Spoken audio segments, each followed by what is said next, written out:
ہم مثال کے طور پہ موازنہ کر رہے ہیں، فیصلہ کر رہے ہیں، ریاست فیصلہ کر رہی ہے، تو آج کے دور کے اندر تو ہم نے یہ دیکھا ہے کہ دوسری جنگ عظیم کے بعد ایلائز کا دور ہے، یعنی صرف ایک ملک نہیں ہوتا بلکہ وہ کسی محاذ کا حصہ ہوتا ہے، کسی یونائٹڈ جس کو آپ کہتے ہیں دنیا کے اندر جو کنسورشیمز ہیں ان کے ساتھ جڑا ہوا ہوتا ہے، اس کے پیچھے کوئی عالمی برادری طاقتیں کھڑی ہوئی ہوتی ہیں۔ تو استطاعت کے جائزے میں یہ بھی دیکھا جائے گا نا کہ جس ملک سے لڑ رہے ہیں ہو سکتا ہے ہم بظاہر اس سے مضبوط ہوں فوجی قوت میں، ہمارے پاس ایٹم بم بھی ہو یا 10 چیزیں ہوں، لیکن اس کے پیچھے یا اس کو وجود پذیر کرنے والے یا اس کی پشت پہ کوئی دوسری طاقتیں کھڑی ہو، تو استطاعت میں ان سب چیزوں کا جائزہ لیا جائے گا، ہر چیز کو دیکھا جائے گا۔ نہیں، اس وقت کے حالات کیا ہیں، دنیا کا نظم کس نوعیت کا ہے، جن سے ہم لڑنے کے لیے جا رہے ہیں وہ تنہا کھڑے ہیں یا وہ کسی کے حلیف ہیں، عالمی سطح پر کیا فیصلے ہوئے ہیں، ان کو اگر ہم مٹا دینے کا فیصلہ کر لیتے ہیں تو کیا دنیا اس کو گوارا کرنے کے لیے تیار ہے؟ تو یہ ساری باتیں اصل میں استطاعت کو دیکھنے ہی کے مختلف پہلو اور مختلف زاویے ہیں، اور اس کو ہر لحاظ سے دیکھا جائے گا۔ یہی وہ چیزیں ہیں جن کو سامنے رکھ کر میں نے مسلمانوں کو ان کی خیرخواہی میں بارہا یہ توجہ دلائی ہے کہ اس وقت تو قوت کا تناسب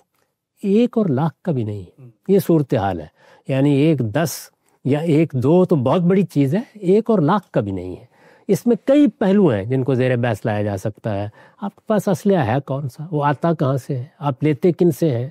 دنیا میں اس کے کیا قواعد و ضوابط بنے ہوئے ہیں، یا آپ نے جو ایٹم بم کا لفظ استعمال کیا تو یہ کہیں جا کے لڑنے کے لیے نہیں ہوتا، یہ تو آخری درجے میں کسی اقدام کے لیے رکھا ہوتا ہے آپ نے۔ اس پر اس وقت بحث کیا کرنی اور کیا نہیں کرنی، یہ کوئی آسان نہیں ہے اس کو استعمال کرنا۔ بعض اوقات لوگ اس طرح کی باتیں کر دیتے ہیں، لیکن یہ حقیقت ہے کہ وہ اس کے نتائج و عواقب پر غور کرنے کے لیے تیار نہیں ہوتے۔ یہ ساری چیزیں جتنی ہیں وہ استطاعت کے لحاظ سے دیکھی جاتی ہیں۔ تو میں نے عرض کیا کہ ہمارا دین اس طرح کا دین نہیں ہے کہ وہ آپ کو یہ کہے کہ اب آپ خودکشی کر لیں اٹھ کے،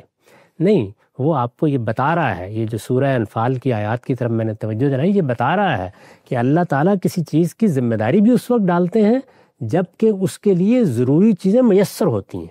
یعنی ایک آدمی کو آپ یہ تو کہہ سکتے ہیں کہ اتنے بخار کے باوجود تمہیں وضو کر کے نماز پڑھنی چاہیے، لیکن یہ کہ اس کی طاقت بالکل ہی ختم ہو گئی ہے تو وہ تب بھی ذمہ دار ہے، اس طرح نہیں ہوتا۔ تو استطاعت کو مختلف مدارج میں دیکھا جاتا ہے۔ ظاہر ہے وہ شے کے لحاظ سے نماز پڑھنے کے لیے اور طرح کی استطاعت چاہیے، زکوٰۃ دینے کے لیے اور طرح کی استطاعت چاہیے، حج کرنے کے لیے اور طرح کی چاہیے۔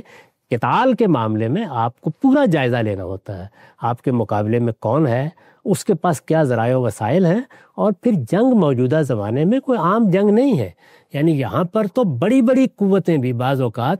زور آزمائی کر کے کئی برس آخر میں میز پر بیٹھنے پہ مجبور ہیں۔ یوکرین میں آپ دیکھ لیں کیا صورتحال ہو رہی ہے، بڑی طاقتیں لڑ رہی ہیں وہاں، یعنی یوں نہیں ہے کہ کوئی چھوٹا ملک ہے جس کے ساتھ معاملہ ہو رہا ہے، اور بھی جنگیں ہم نے بہت سی دیکھی ہیں۔ ہر پہلو سے اس کا جائزہ لینا ضروری ہے، اور جب آپ جائزہ لے لیتے ہیں تو پھر اس کے بعد عقلی لحاظ سے وہی 3 صورتیں بنتی ہیں۔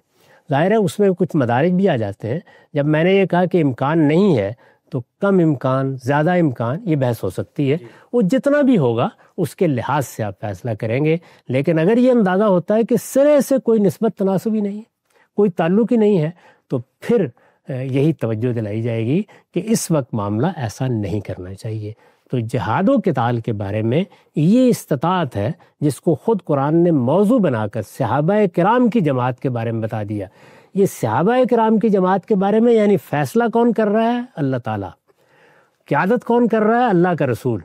یعنی وہاں پر کوئی ارباب حل و عقد کی مجلس نہیں ہے جس نے فیصلہ کرنا ہے، اور اس سب کے باوجود اللہ تعالیٰ بتا رہے ہیں کہ میں ذمہ داری اس طرح ڈالوں گا، اور اس میں باقاعدہ نسبت تناسب بیان کر رہے ہیں کہ 1 اور 10 کی نسبت ہوگی تو اس وقت ذمہ داری ہے، اور 1 اور 2 کی نسبت ہوگی تو اس وقت ذمہ داری ہے۔ اس سے ہمیں رہنمائی دی ہے، یہ بتایا ہے کہ جہاد و قتال کے معاملات کوئی بازیچہ اطفال نہیں ہوتے، ان میں ہر لحاظ سے سوچنا، غور کرنا ضروری ہوتا ہے، اور یہ دیکھنا ضروری ہوتا ہے کہ ہم کس صورتحال میں کھڑے ہیں۔ جب اس کو آپ دیکھ لیتے ہیں اس کے بعد پھر اللہ پہ بھروسہ کرتے ہیں اور توقع رکھتے ہیں کہ اللہ تعالیٰ مدد فرمائے۔